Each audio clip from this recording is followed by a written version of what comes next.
Good morning. I hope you're doing well. This is Keva Mack of Keva Mack Massage and Wellness. I am a licensed massage therapist and board certified holistic health practitioner who specializes in post op recovery, pain, and stress relief.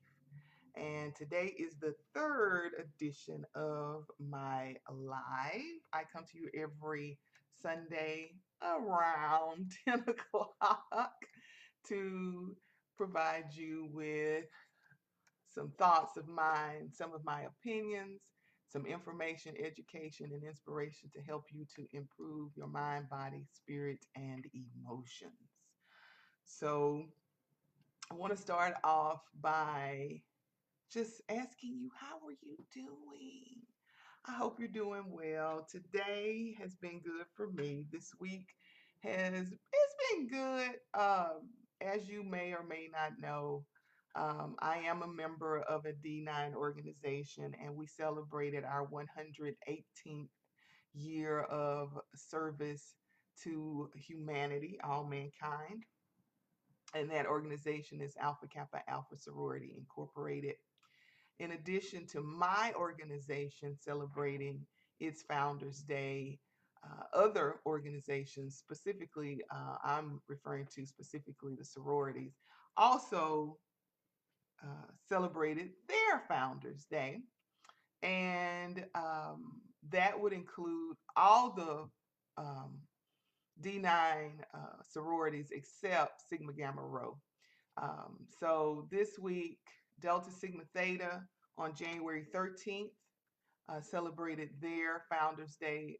Alpha Kappa Alpha celebrated their Founders Day on January 15th, and Zeta Phi Beta celebrated their Founders Day on January 16th. And Sigma Gamma Rho will celebrate their Founders Day on November 12th of this year. The reason why I love Founders Week, or I love it because we are celebrating each other, and I know that to some, and maybe in the hearts and minds of some people, that there are rivals between the organizations, and I think it depends on the individual that you are interacting with, the level of rivalry.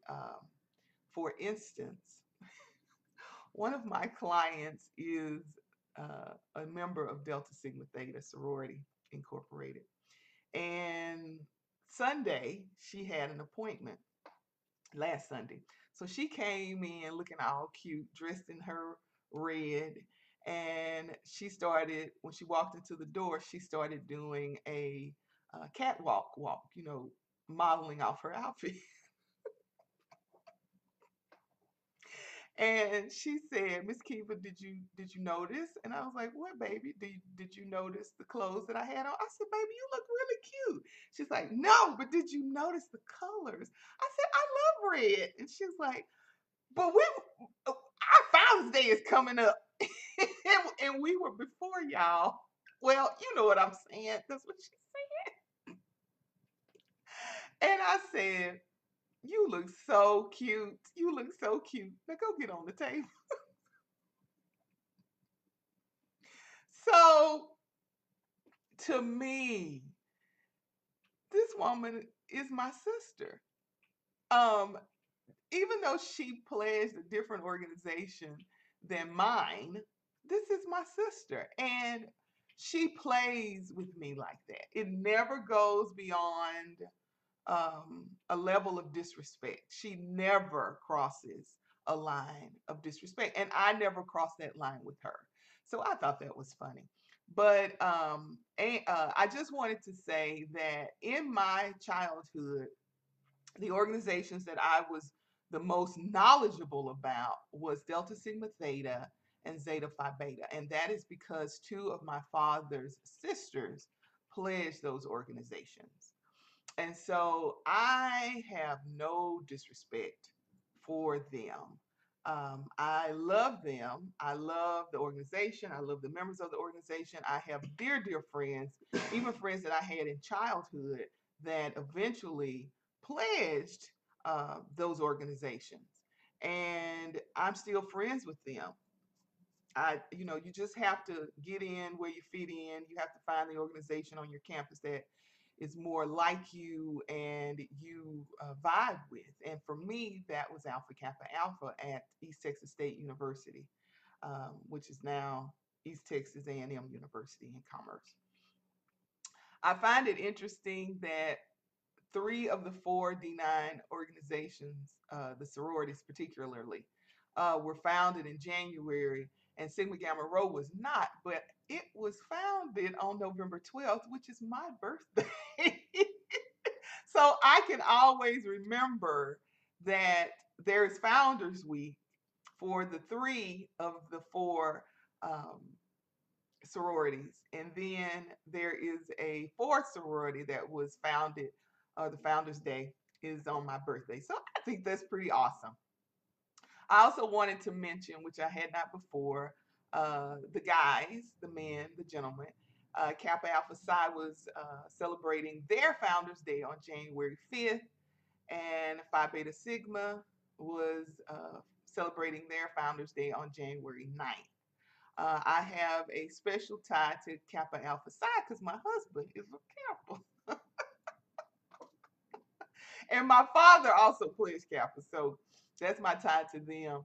And Phi Beta Sigma, we had enormous pillars in our community and as a child who pledged Phi Beta Sigma. So I have a lot of respect for them as well.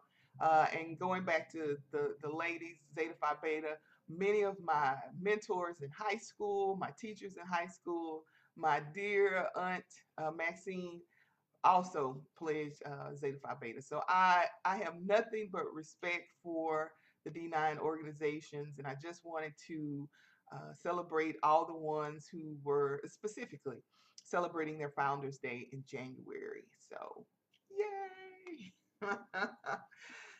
So, let's talk about traditions just briefly.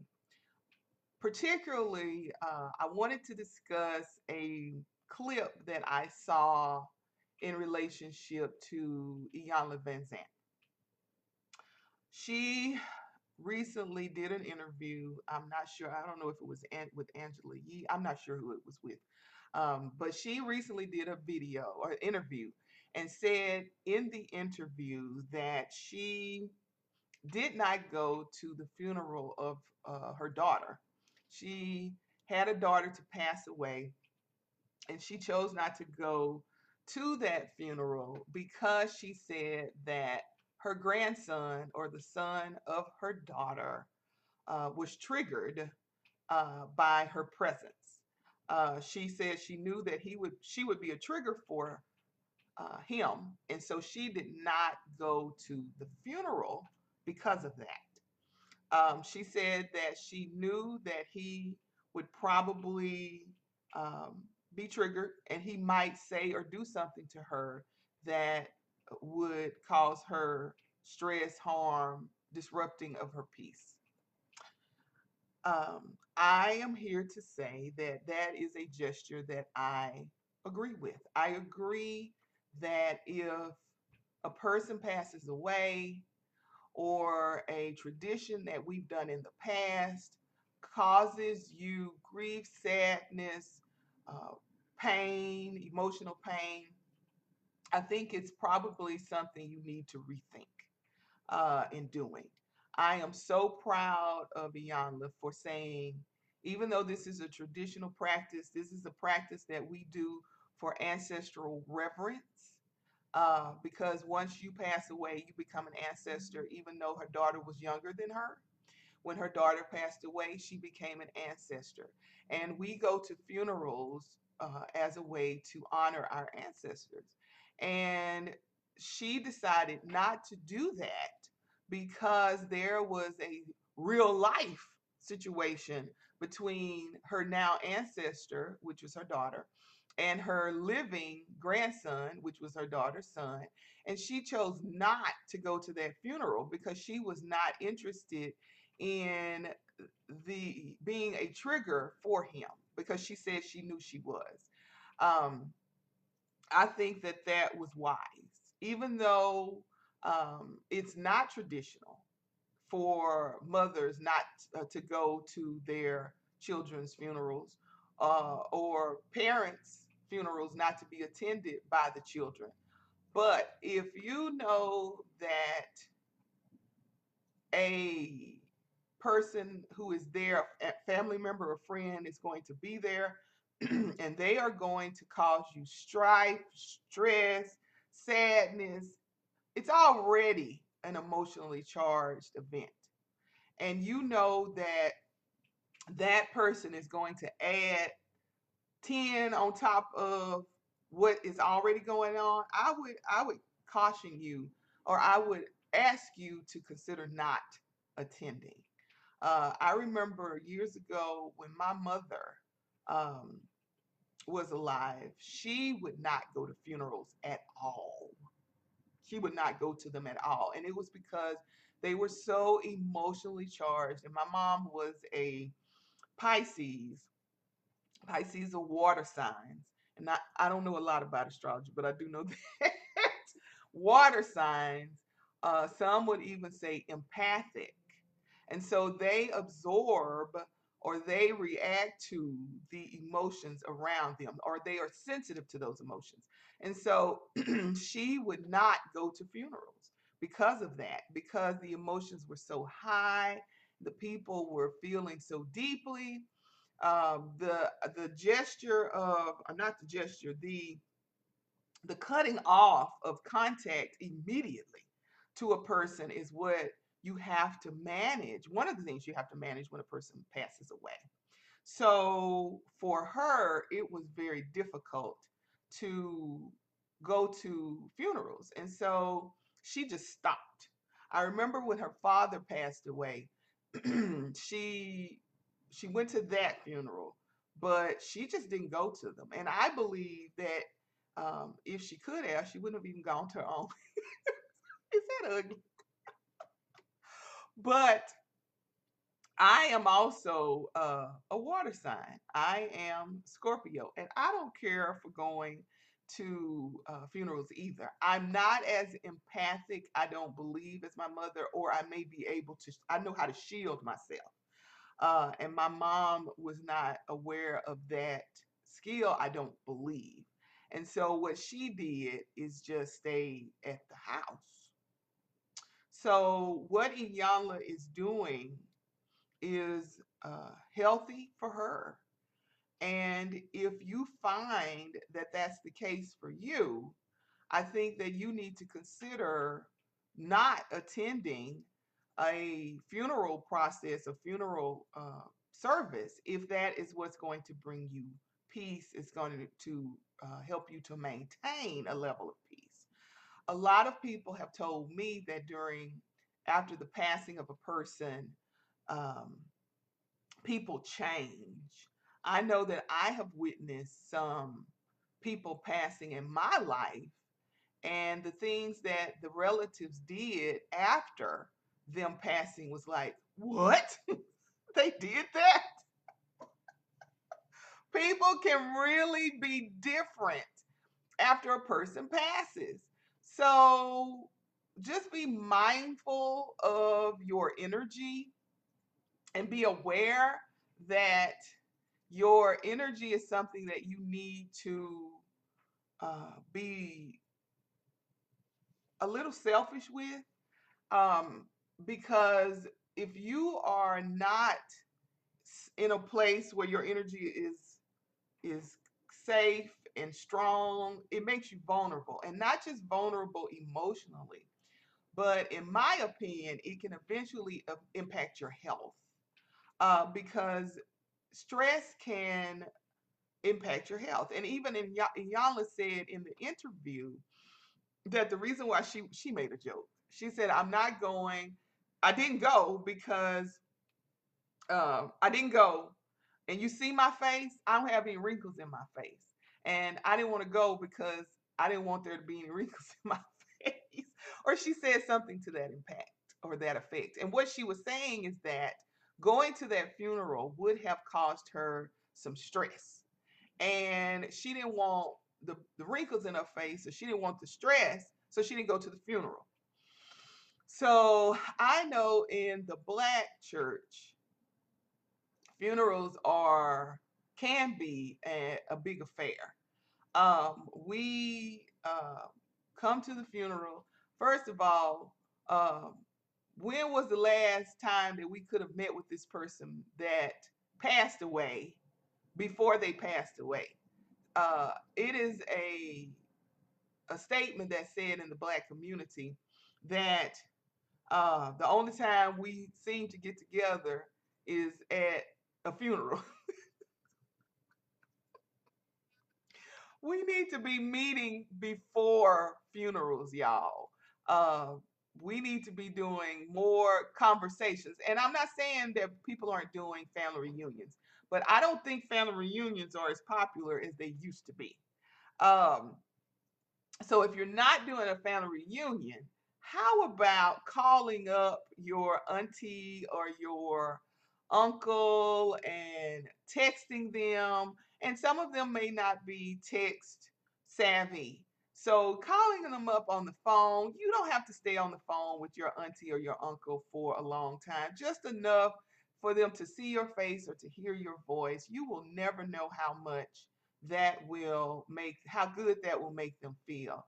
I had a client last week to come into my office, and as she was coming in for her session, she was on the phone. She was talking like this, and I was like, okay, well, let me finish up my notes because she's on the phone. And then she turns the phone around and said, "Hey, Auntie, this is Miss Keva." And I'm like, but I was so glad that she did that. She told me that auntie was her mother's last living sister, and her mother is now deceased too. I was so proud of her for taking out time of her day and to talk to her auntie. And her auntie, I think, has dementia, but it doesn't matter. Take time out with your family. And she did that. And she told her auntie, she said, I have to go now because Miss Kiva has to do my massage. She said, but when I get home, I'm going to FaceTime you again so you can see the girls. And I was just like, oh, this is so awesome.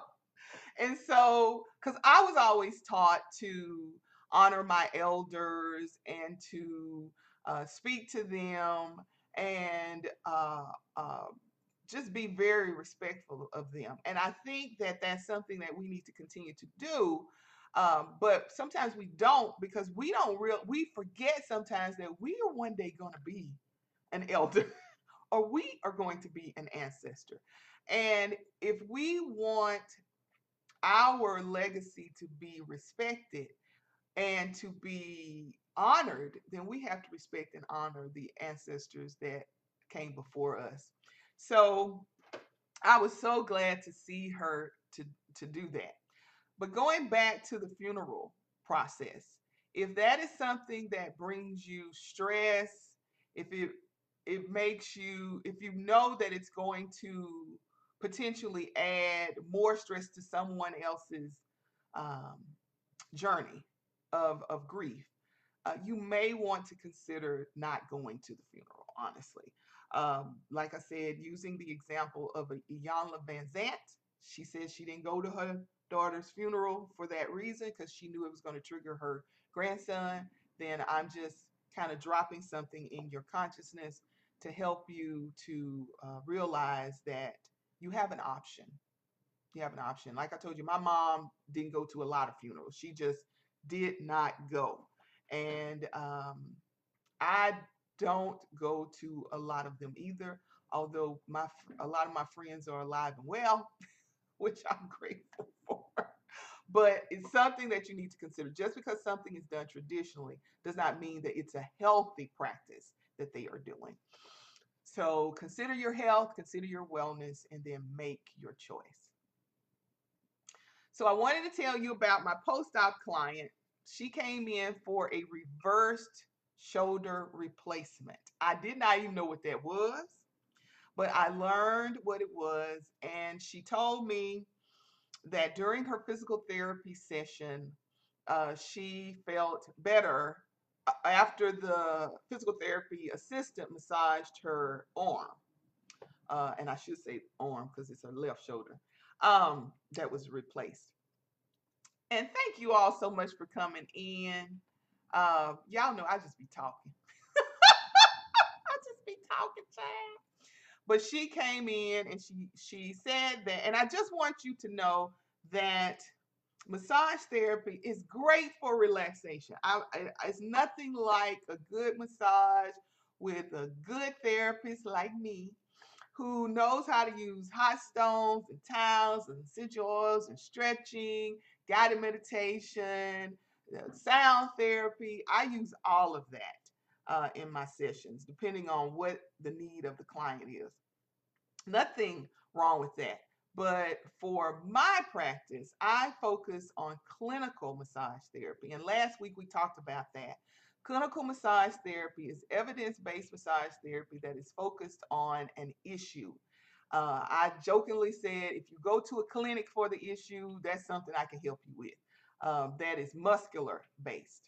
So she came in and she said that her physical therapist suggested that she come in and we had our massage therapy. She said she felt great after the massage therapy session. And I encouraged her to go to her physical therapy session the next week and talk to her physical therapist about when she should come back.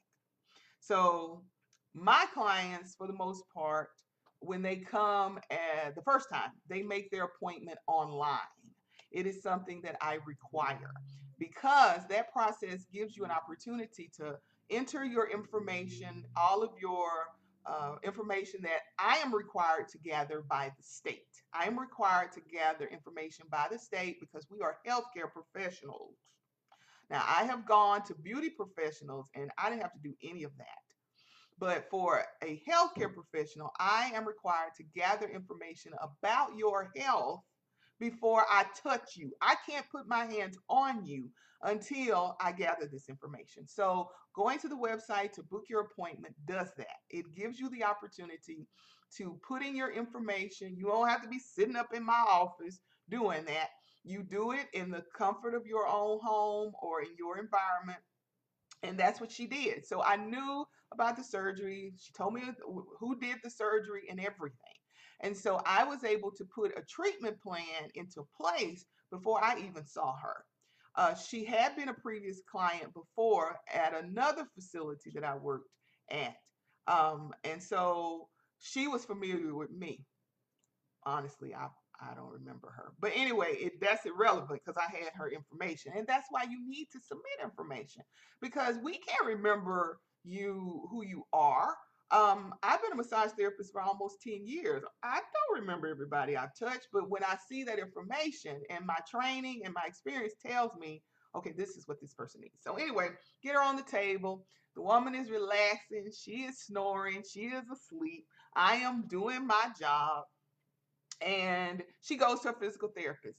She came in all smiles for her second appointment, and she told me that her physical therapist was excited about, and she was amazed at what she was able to accomplish after that massage therapy session. She was able to tell the difference between her muscle tissue, her range of motion, even the swelling that was in the area due to the surgery after the massage therapy session.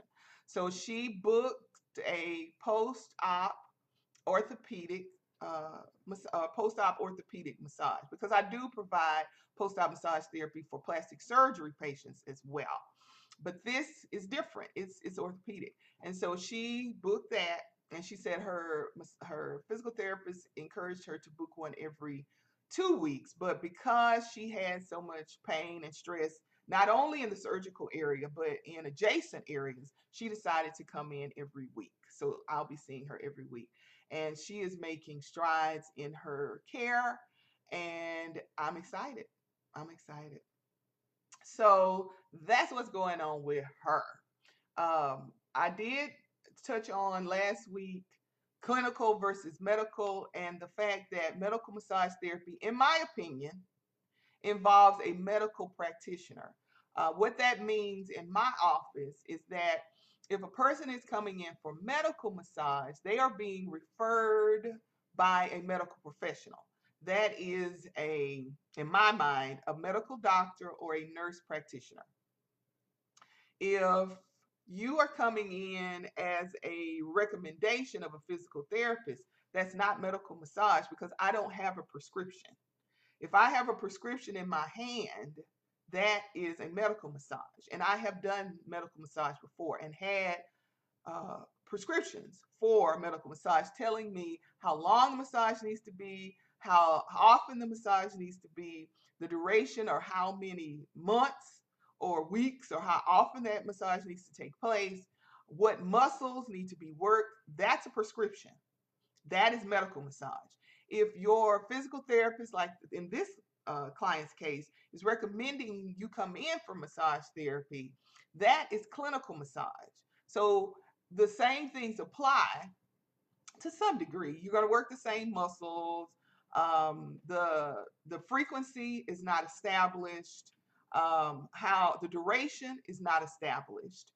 They are just saying, well, you know what? You probably could benefit from a massage. Go to a massage therapist that they will say medical, but in my mind, it's medical because that massage therapist has been trained to address medical conditions.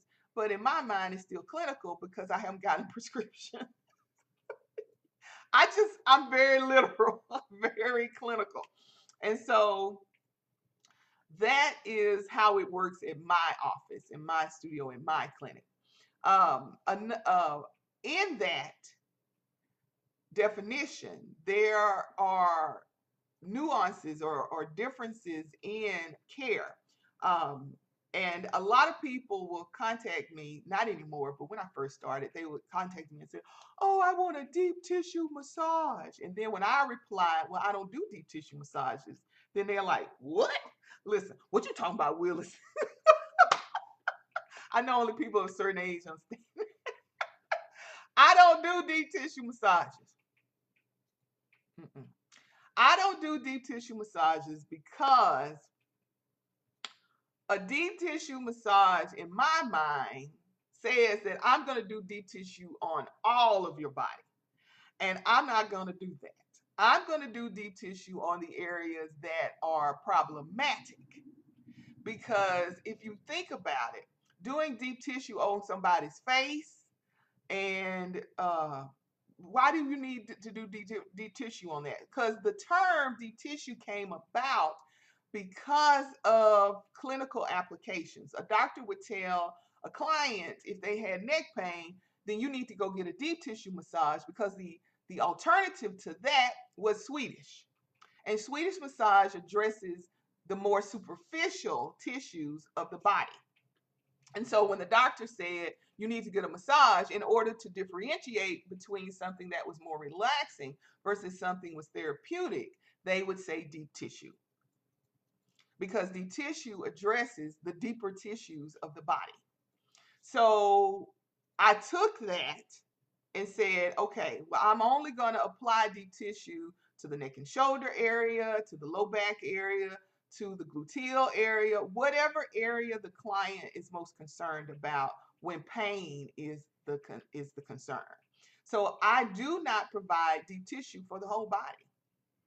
I provide a therapeutic massage that is a mixture of pain relief massage or deep tissue massage and relaxation massage in order to address the mental and nerve, not the physical, muscular system, as well as the nervous system. And that to me is a holistic approach to massage therapy. So the most popular therapy in my office is therapeutic massage, and that is because it addresses, yes, deep tissue can hurt if if the tissue is not prepared properly for deeper work. One of the reasons why deep tissue, I don't do deep tissue all over the body, is what I just told you. But a lot of therapists, and I have done this as well, have not prepared the tissue properly before they go deeper into the tissue. You've got the skin, you've got the superficial fascial tissue, and you've got the muscular tissue. You need to prepare that tissue before you go just deep into the tissue. That term is called deep pressure. Deep pressure is just going in there for the gusto, applying deep pressure, firm pressure. Because some people like firm pressure. Some people like to feel the pain, feel the burn when they get off of the table. They love that. I don't enjoy that. I don't enjoy that. Some people like to be to walk, you know, like this when they get off the table, side to side, because they like the pain. They don't feel like they have been therapeutically impacted if they don't feel pain. That's not me. That's not me. So, to prepare the tissue for deeper work, you have to warm it up. And there's several different ways to warm it up. You can warm it up with massage therapy, lighter strokes. You can warm it up with a hot stone, but the tissue has to be warm before you go in and work those deeper levels. And sometimes we can be guilty of that because, uh, number one, there may not be enough time. Most massage therapists work within a 60-minute block. They've got to get you interviewed, or they have to do the consultation before the session to find out what's going on.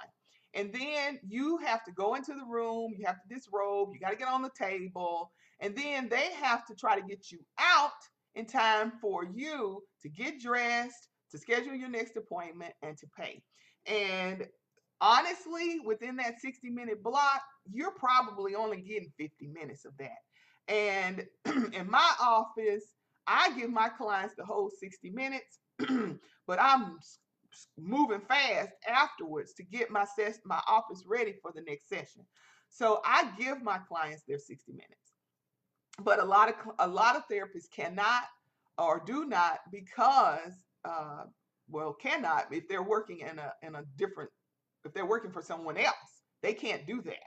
They have to have you in and out of that office in 60 minutes, and probably less than that, so you get about 50 minutes. So in order to do a proper deep tissue massage, they would have to spend a lot of time warming up the area. The fastest way to do that is, in my opinion, is with stones. But that doesn't always get done. So you may walk out of there like in more pain before the body reduces the amount of kicks in the good stuff. So you might feel more pain before you feel the relief. So you want more. Oh, does he like a deep tissue massage?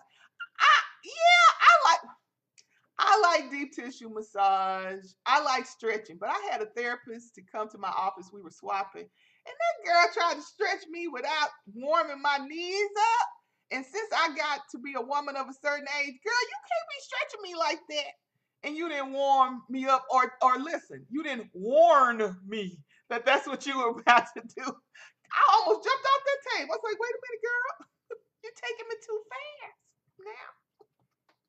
But yes, I like deep tissue too. Um, but I like therapeutic as well. And to me, a therapeutic massage, and this, if you look at my website, you will see that this is what I have listed as a therapeutic massage. It is a mixture of pain relief and Swedish or relaxation massage. I don't do just plain relaxation massage. And honestly, one of the reasons why is because I started my career working with people that were 50 years and older. And people who are 50 years and older, you want a 90 or 120 minutes. I do those too. I do those too. Actually, I like those because it gives you an opportunity to enter a moment of zen, and for you to just connect with the tissues in the body and just release the tension out of the body. I love doing 90 and 2 hour massages, honestly, and I get them pretty frequently. But the reason why I like to do therapeutic massage, and it's a mixture in my clinic, it's a mixture of therapeutic and pain relief or clinical massage, is because I started my career in a working in a facility that was for 50 and over. And people like that are not trying to come in and get a Swedish massage. They just aren't. They are coming in for pain. Most of them are coming in for pain. But in my mind and based on my training, your nervous system is involved in the pain response. So if you can get the client to relax, then you can be more effective at addressing the pain without having to dig into the muscle. So you can use your hot stones, you can use your myofascial work to relax the client, to relax the tissue, and then you can go deeper into it without having to do the DDT, without having to put your knee in. You don't have to do that because you are allowing the client's nervous system to assist you by allowing them to go into the rest and digest level of their nervous system. And you can just relax that pain right on the way. So, hey, I don't know. Yeah. Okay, yeah. Okay, y'all. Yes.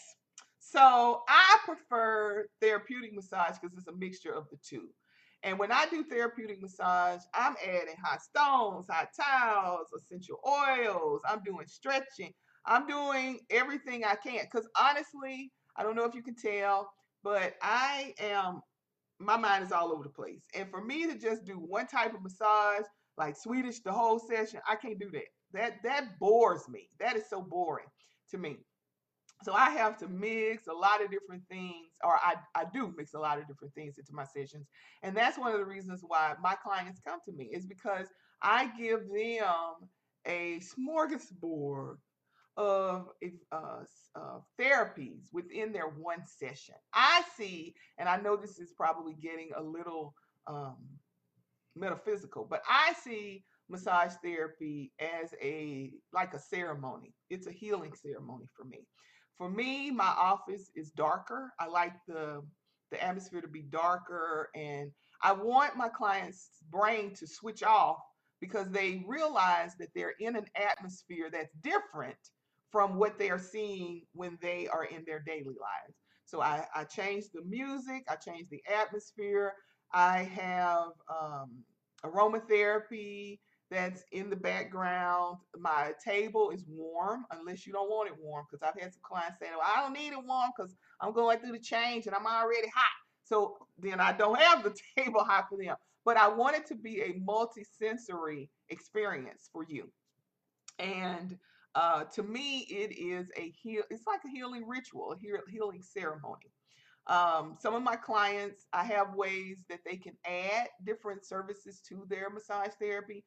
They can, for free or for complimentary, you can add meditation to a guided meditation to your session. You can add stretching to your session. You can add different types of massage, like abdominal massage. So many people don't get abdominal massage.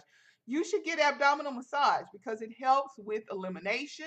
It helps with the balancing of the hormones because it helps to create more circulation in the abdominal region.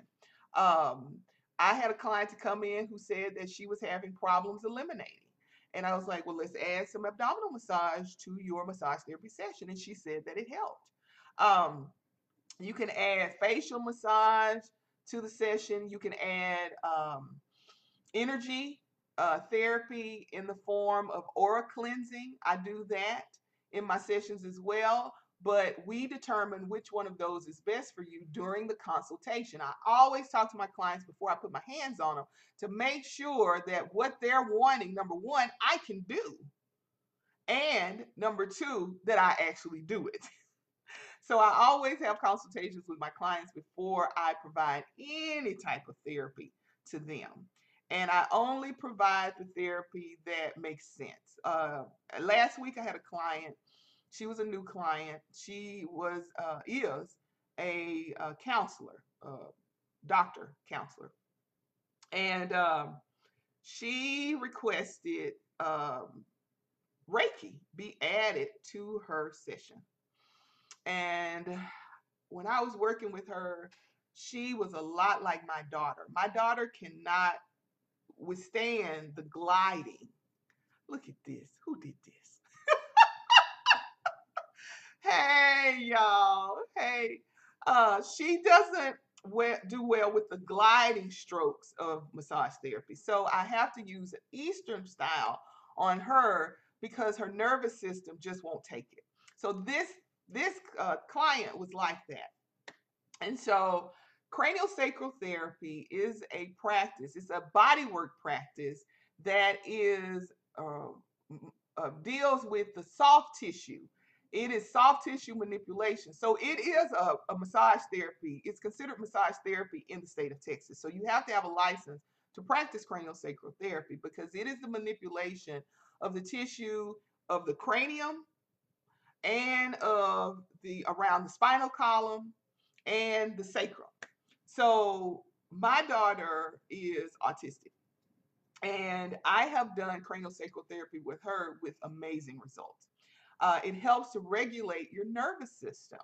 So I was thinking, if this woman, amazing woman, brilliant woman, intelligent woman, is having issues with the gliding strokes, if she's not able to withstand the gliding strokes of Swedish style massage, her nervous system may be overtaxed. And so I made the executive decision. I said, okay, Reiki is great, but I think this lady needs craniosacral therapy. And the systems on the outside look very similar. They look very similar. And there is an element of energy therapy within craniosacral therapy. I said, okay, this will work. And so I started to do craniosacral therapy on the client, and I can feel the movement of the craniosacral rhythm in her body. I felt a still point, and then I was able to move on and do additional areas. And so after the session, we discussed it, and I told her, I said, I made an executive decision to do craniosacral therapy. I know that you asked for Reiki, but I did craniosacral therapy because I felt like, and I explained to her, because I was doing, these guided strokes and you were just shaking. She just could not take them. That your nervous system was overtaxed and you needed that to relax. And the two systems are very similar.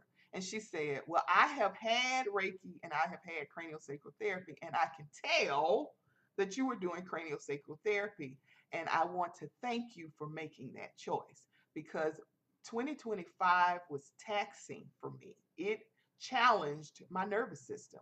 So thank you for making that choice. Now, if the two systems were not similar, I would have never done that. I would have never done that. But because they are so similar in appearance and presence, I went ahead and did it.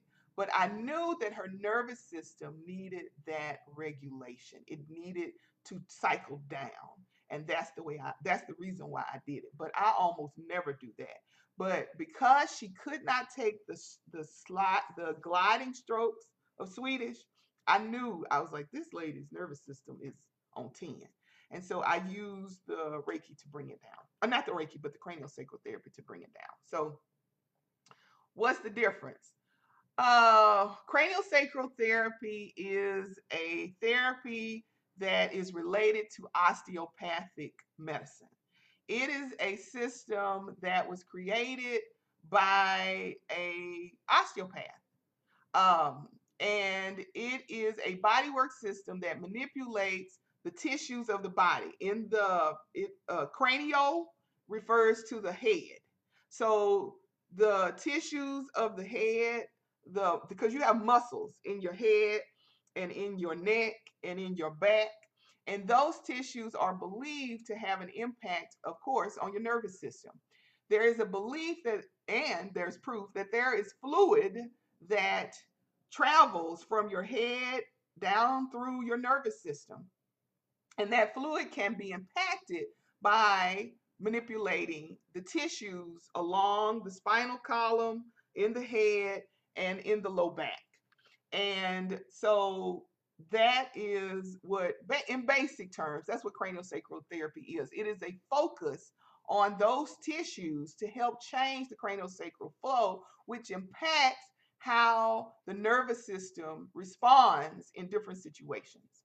Um, so in essence, that's what it was. And because this woman was having such a response to Swedish massage or Swedish style massage, when I would do like just a compression on her arm, she would almost jump off the table.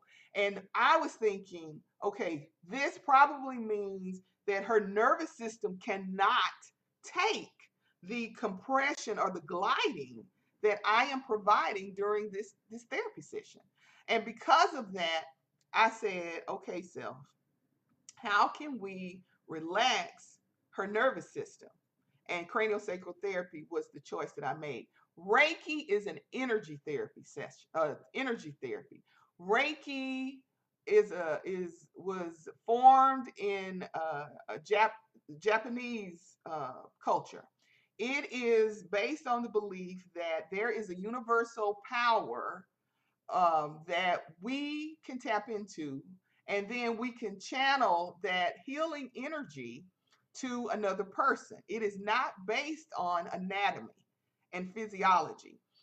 Craniosacral therapy is manipulation of the tissue. If you are not touching the client and saying that you're doing craniosacral therapy, you are not doing craniosacral therapy. And to do craniosacral therapy, you have to be in contact with the body tissues, because the body tissues are what you're trying to impact in order to impact the entire system.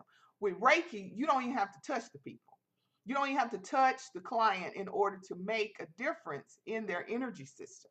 So one is based on anatomy and physiology, and then the other is based on energy awareness, energy therapy, energy healing. One, you have to touch the client. The other one, you don't have to touch the client.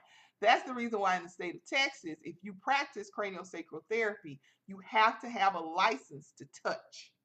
And that means you have to be a doctor, a physical therapist, a nurse, or a massage therapist, because you have to touch clients in order to do craniosacral therapy, because it is impacting their musculature, their fascial tissue, in order to change the flow of the cerebral fluid in the body. So that's one of the differences. Okay, okay, you got it. So I incorporated that into her session, and she was very happy that I did. I also, with her, because she could not take the gliding strokes, I did um, Eastern style or Thai style massage therapy on her, which can actually be done with the person clothed. I know that I had some clients to contact, or some people to contact me through clients actually, that said that they didn't like getting massages because they didn't like taking their clothes off. I get it. You're in a room you've never been before with a person you don't know, and you don't want to take your clothes off in front of that person. I don't have any judgment for you. I have had clients, or I have talked to massage therapists that I've asked that question to. If you have a client who is not interested in taking off their clothes, what do you do? And this therapist told me she encourages them to take off their clothes, but they don't want to take their clothes off. You shouldn't. I'm not going to encourage them to take their clothes off. So before I even became a massage therapist, I was trained in Thai yoga massage or Thai yoga body work. And it is a mixture of yoga, acupuncture, excuse me, acupressure, stretching, deep breathing exercises. It's just a mixture. And I have a client, he just turned 80, and he's been with me for 8 years. And he started off as Swedish. When I say Swedish, I'm meaning the style of massage therapy that you use oil. In this Eastern massage therapy session, you don't. They dress like they're coming to a yoga class, and you stretch them and have them to do breathing exercises. You compress the muscles that are problematic, and he prefers that than the Swedish. He prefers the stretching and the muscle compression. And some people like that because they don't have to take their clothes off. So at my office, if you don't want to take your clothes off, you don't have to. I have a client who's been coming to me for 6 years now. She brought her 91, he's probably 92 now, 91-year-old father in for a massage. And he didn't have to take his clothes off. He had on some cute little socks. I got so tickled at him. He said it's always taco time, so he had his taco socks on.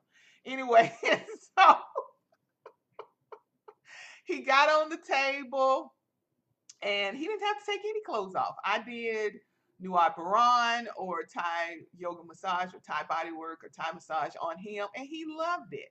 I was able to, he took his taco socks off, and I was able to work on his feet. So I did hot towels on his feet. I applied because he said he had arthritis in his hands. I wrapped towels around his hands. I put peppermint oil on his hands because that helped with inflammation.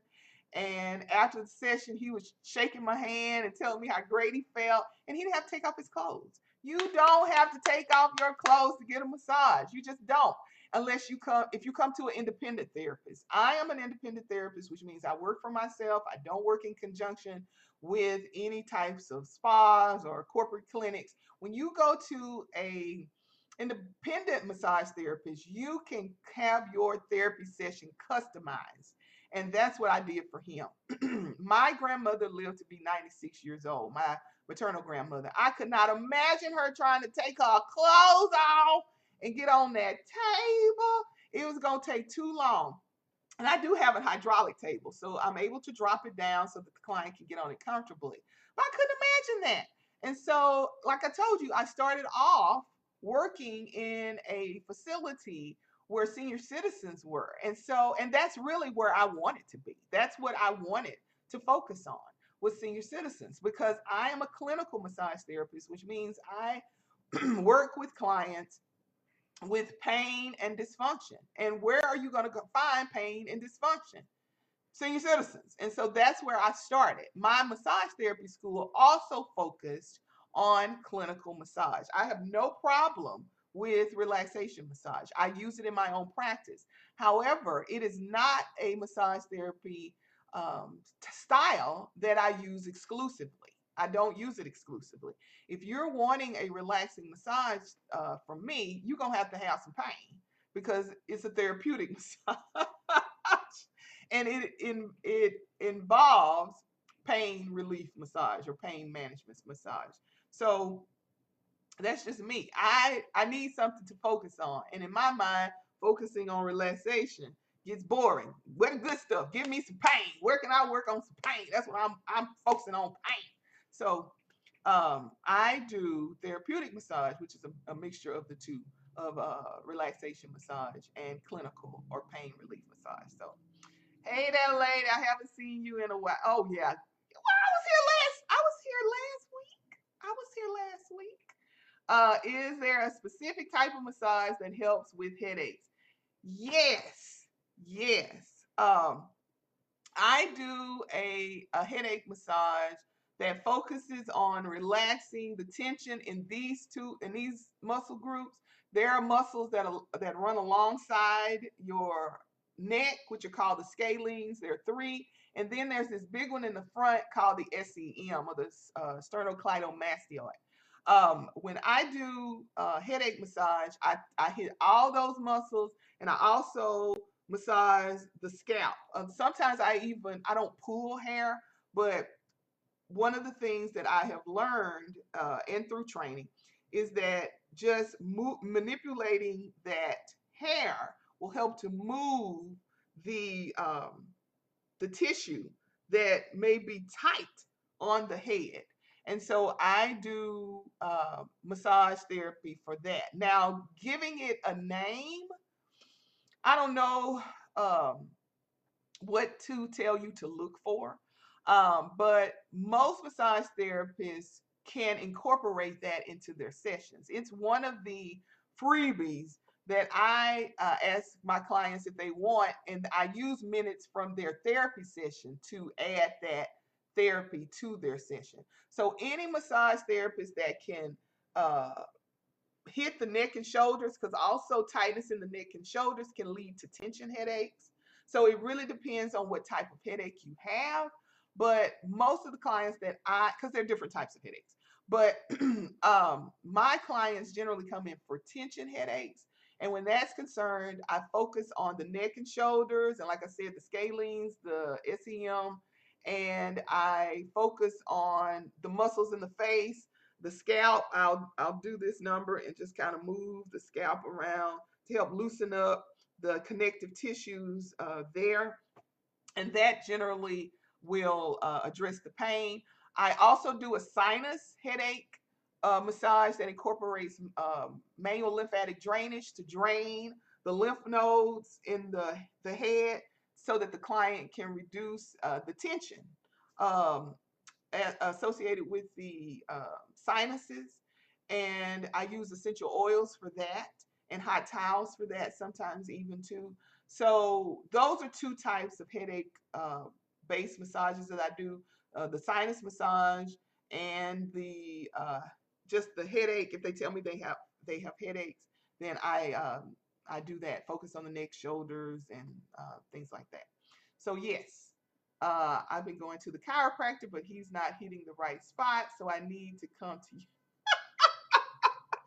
Okay, chiropractors focus on bones. So if there are bones that are out of alignment and they are causing issues in the body, that's who you need to, or that's one of the people you can go to for care in that regard. Massage therapists are muscle specialists. If a muscle is pulled, if it's tight, and it's leading to pain or discomfort, we have been trained to address that. So that's the essential difference between the two practitioners. Massage therapists focus on muscles, chiropractors focus on bones. So if you're having a deep tissue issue, if you go to the chiropractor sometimes, and because I've had clients come to me that said that the chiropractor told them that the issue was a deep tissue issue. If it's a deep tissue issue, then a massage therapist is your best bet for that, particularly a massage therapist who is clinical. Sometimes massage therapists call themselves medical massage therapists, but you know what I said. If a doctor or a nurse practitioner is involved in the process, it's medical then. Otherwise, it's clinical. So if they tell you, if you go to the chiropractor and they say, well, this, I can't help you with this is a deep tissue issue, then you need to find a massage therapist that is clinical and focused, who can focus on the area to get to help you to get some relief for that. Essential oils, oh my gosh. Um, I use a lot of peppermint oil in my practice because peppermint oil is relaxing. It's stimulating for circulation. It helps to stimulate circulation, and it just smells good. It smells fresh. It smells clean. I have a client who loves lavender. She says that she believes lavender was put on the earth to help people to stay calm and happy. And she said it's her go-to scent. And I made a TikTok about that. I made a video about that. She loves lavender, so I use lavender a lot in my office during therapy sessions. In general, I use a lot of citrus fruits to scent my office. And the reason why is citrus fruits are related to happiness. There have been studies that link citrus fruits like lemon, lime, orange to happiness. And so I generally will have citrus fruits diffusing in my office so that when people come in, they feel happy. So I use essential oils to set the mood for my office, but I also use essential oils in my practice. Another essential oil that I use in my practice is clove. Excuse me. Clove oil is really good for pain. If you've ever had a toothache, clove oil is amazing at reducing pain in your tooth. And if you haven't, then that's some free advice right there. or some free education. Um, but I use clove, I use lavender, I use peppermint. Eucalyptus is another oil I use quite a bit in my therapy. I don't use it to scent my office, but I do use it in therapy because it is very good for inflammation. In a post-op care, I also use quite a bit of mint because of that. It's really good for inflammation. It's really good for lifting the spirit. It's good for circulation. It's just a really good oil all around. It's really good during I use it in my sinus massages when clients have headaches because it's good for stimulating blood flow in that area to help reduce inflammation in the sinus passages. It's really good for that. So that's one of the ones that I use a lot. Peppermint, eucalyptus, um, orange oil, clove oil. I even use black pepper sometimes. Black pepper oil is also good for pain, but you have to be mindful that if the person's skin is skin testing. I don't do a lot of skin testing, so I don't use that a lot. But for some of my clients, I had a client named Bruce. I can't, he used to love the pepper oil. I used to use that on him. But anyway, those are some of the essential oils that I use in my practice. Yes. So let's see. All righty. Well, it looks like we have come to the end of the road. So it has been so much. What? Okay. What's going on? Okay. So I'm going to go ahead and I will talk to you all next Sunday. I will be here and we will be discussing things that are uplifting for the mind, body, and spirit. If you have any suggestions for topics, just DM me with those topics and they may end up in our next discussion. I love talking about massage therapy. I love talking about spirituality. I love talking about mind body wellness. And if those are things that you enjoy talking about too, just join me here every Sunday at 10 a.m. Central, and we will do just that. My name is Keva Mack. I'm a licensed massage therapist and board certified holistic health practitioner in private practice in Grand Prairie, Texas. And I hope you have an amazing day.